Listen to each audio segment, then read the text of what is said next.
What is good, guys? Welcome back to the channel, and today we are back on the Raleigh single speed conversion little city bike, kind of speedster. I can't actually remember what the model of this bike is. I'll try and find out and put it on the screen for you. As you can see here, it looks like I've attempted to rub it off at some point. I think this was wearing out quite a lot, so I possibly will just get rid of all that at some point. The best thing about this bike really is the frame. It's got a 501 Reynolds frame, so it's just super lightweight.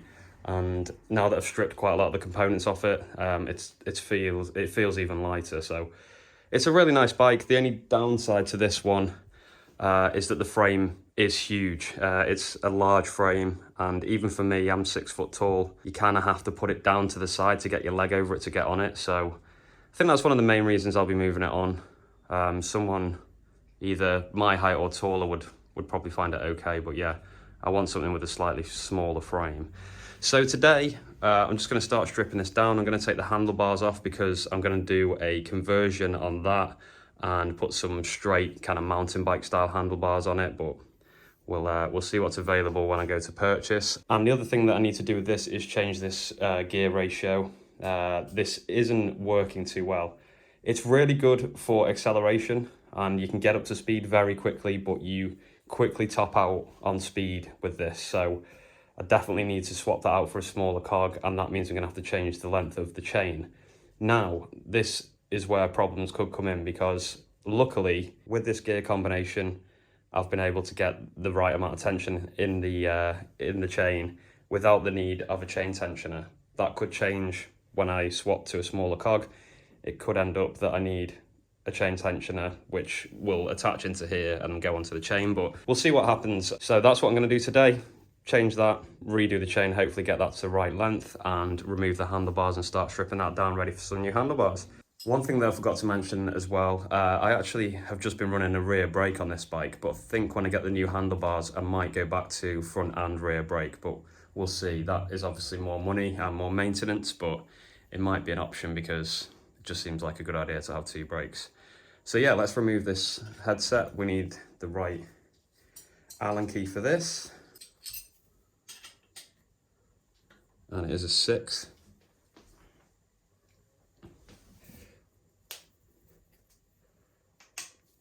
There we go, that was nice and easy.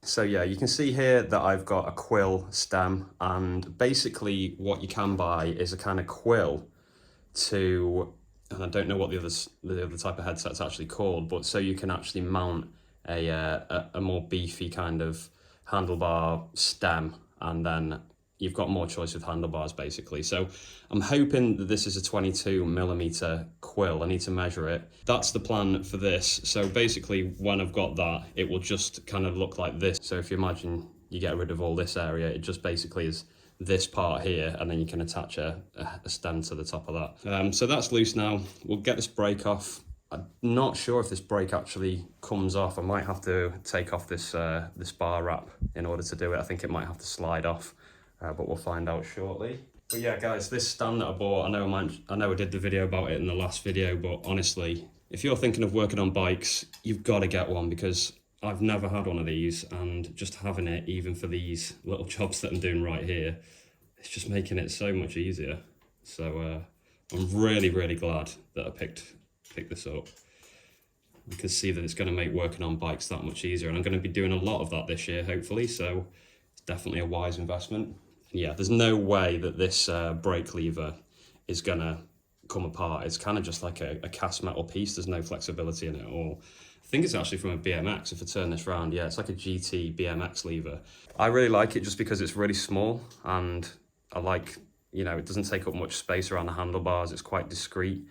So I think I probably will end up just getting a pair of these if I go to 2 brakes. If I stay at 1 brake, I'll just keep this one.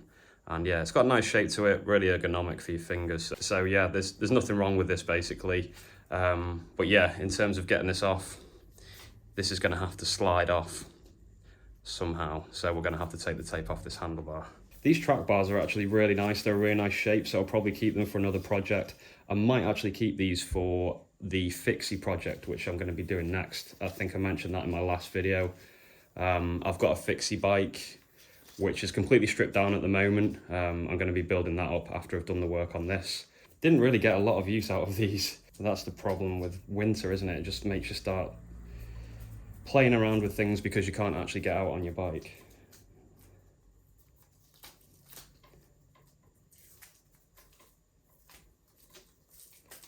There we go.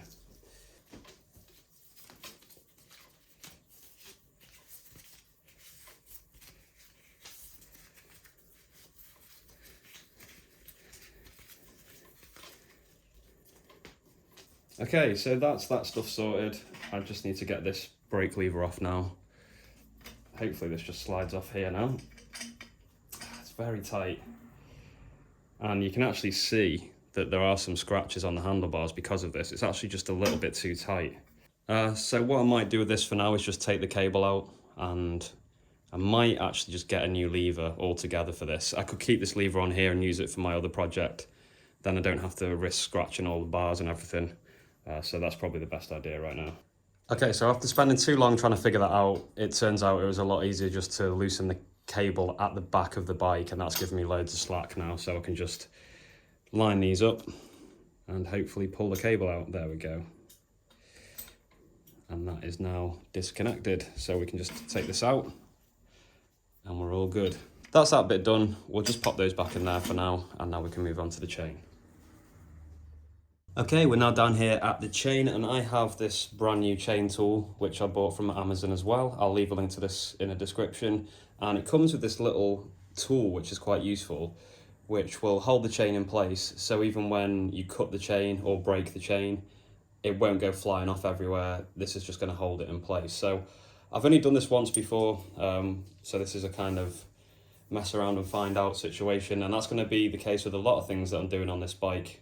To be honest, I'm kind of new to the whole bike mechanics thing, so it's just trial and error with a lot of this stuff at the moment. So I guess we'll choose somewhere to break this.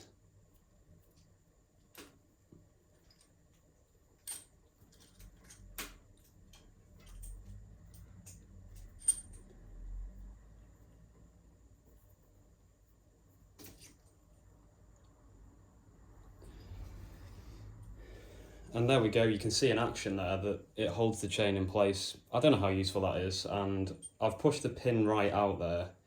You don't really need to. I think you can kind of leave it in if you're careful, but I haven't managed to be able to do that. But it doesn't really matter. I can push the pin back in, obviously.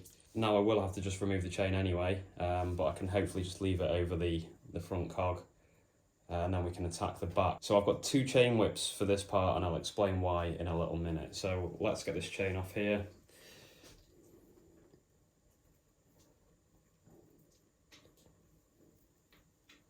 Okay, that doesn't look like it's going to stay there, but I've got an idea, and it's that really useful strap again. Maybe I can just strap this to here.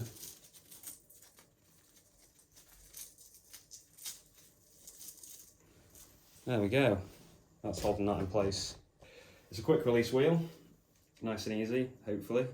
Loosen that off. Now, I'm hoping that I can kind of loosen this cog off with the chain whip tools on here. Now this is what I have to point out, that on these particular cassettes made by Shimano, the last gear is actually also the locking nut as well.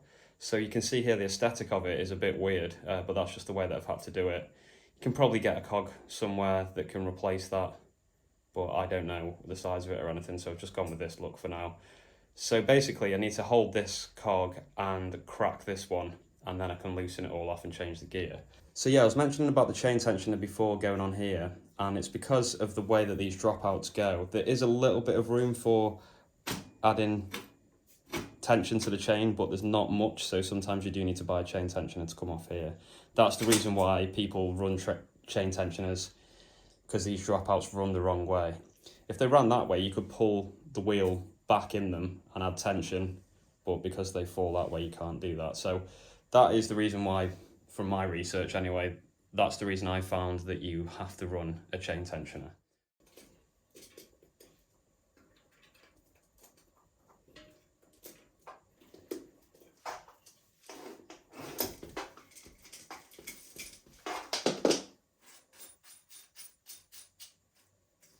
And yeah, I think because I've done that relatively recently, that cracked nice and easy. So you can see here I've got all the spacers and the gear. So I'll take these off, I'll take the gear off, and then we can swap it for the smaller gear.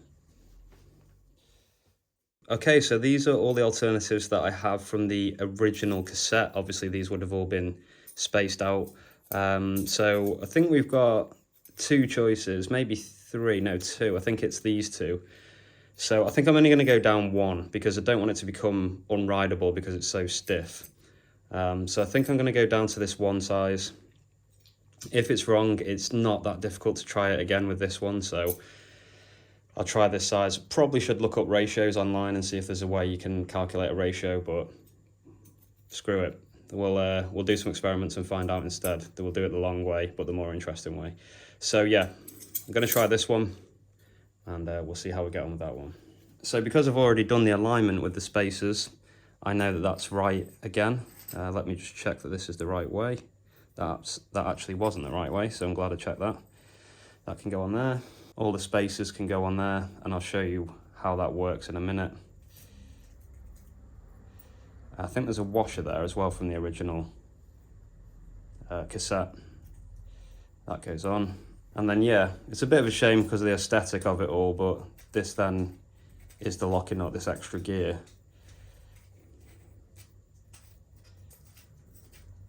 So I can just get that on loosely. There we go, and I'll just tighten that up on the floor again. Okay, and I wasn't really sure how tight to do that up because it's obviously a lot of plastic spacers in there.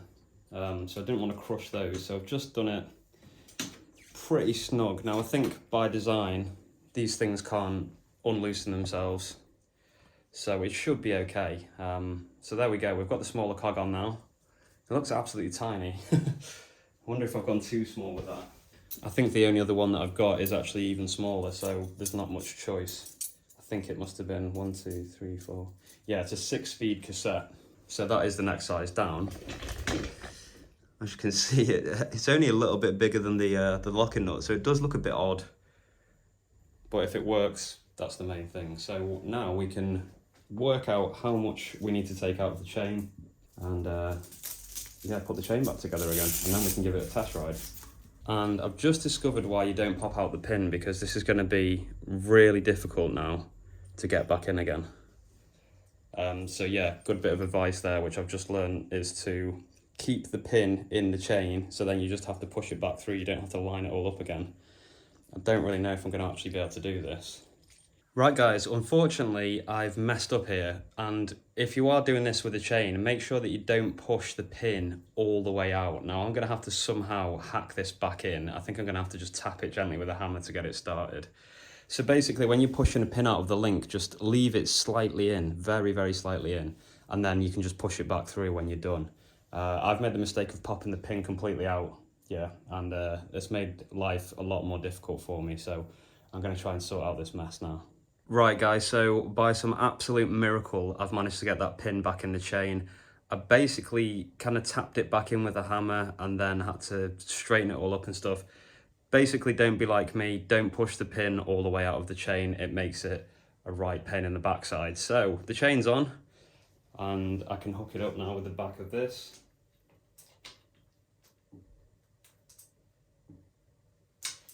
Might have to take the wheel off for this part.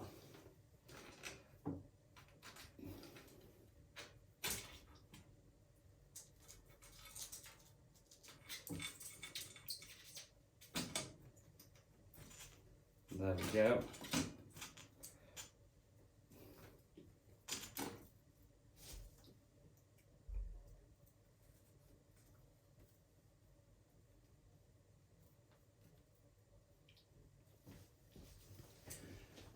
Luckily, it appears that I'm able to get enough tension in it. I've still got a little bit of play left at the back here. Just move it around.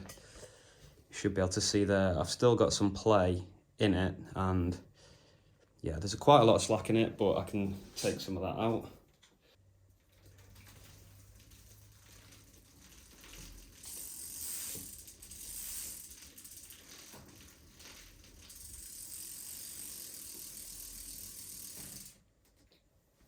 All right, so that seems to be running okay. There's a nice amount of tension in that. It's probably actually a bit too tense, to be honest. We'll see how we get on with that. We might have to loosen it off a little bit at the back. We've got a little bit of play, which is good. And yeah, up here, we've got all the handlebars disassembled, ready to do that headset conversion. So that'll be a part that I need to order. And some new handlebars, grips, and a brake lever. Yeah, I think I'm just going to keep it with the one brake, just because it's easier and I don't have to buy more parts. Okay guys, so that is it for this one. We sorted out the back gear, made that smaller, so hopefully I get a higher top end speed with it. It's probably going to be harder off the line, but it's one of the good things about fixies. They train you up, don't they? They train your thighs up to be a lot stronger. Then we took apart the headset. I'm going to leave that in there for now. But that's ready for a conversion and some straight bars. So I will do that in the next episode about this bike. And then I think the only thing really that I want to do is probably change the pedals, because the pedals aren't very nice on this bike. And then it will be ready to sell. It needs a proper good clean, and I'll be able to put that on Facebook Marketplace and see how much I can get for it. I'm hoping to get about 100 quid for it, but we'll see. I'll probably list it for about 125. It's a really nice frame, and it's going to be a very nice bike once it's finished. If I can get around 100 quid for it, I'll be very happy. So we'll see how we get on with that, and obviously I'll keep you posted about it as well. If you're into the bike content, don't forget to subscribe. I'm going to be posting a lot more videos about two-wheeled things over the next few months, so stay tuned for that. And thanks for watching, and I'll see you all again very soon.